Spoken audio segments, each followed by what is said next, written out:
ভাই ও বোনেরা, একটা প্রশ্ন করি। আপনি কি কখনো ভেবেছেন আপনার জীবনের প্রথম রাতটা কবরের ভিতরে কেমন হবে? আজ আপনি আলোয় আছেন, পরিবার আছে, বন্ধু আছে, মোবাইল আছে, কিন্তু একদিন আপনাকে মাটির নিচে নামিয়ে দেওয়া হবে। 4 জন মানুষ কাঁধে করে নিয়ে যাবে, কবরের ভিতরে শুইয়ে দেবে, তারপর মাটি চাপা দেবে, আর সবাই চলে যাবে।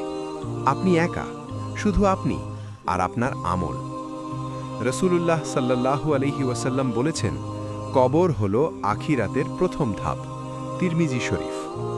যদি এই ধাপ সহজ হয় তাহলে সামনে সহজ, আর যদি এখানে কঠিন হয় তাহলে সামনে আরও কঠিন।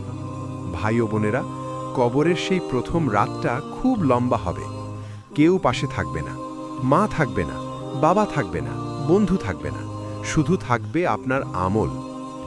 আজ আমরা হাসছি, মজা করছি, গুনাহ করছি, কিন্তু কবরের সেই প্রথম রাতটা খুব লম্বা হবে। কেউ পাশে থাকবে না, মা থাকবে না, বাবা থাকবে না, বন্ধু থাকবে না, শুধু থাকবে আপনার আমল। আজ আমরা হাসছি, মজা করছি, গুনাহ করছি,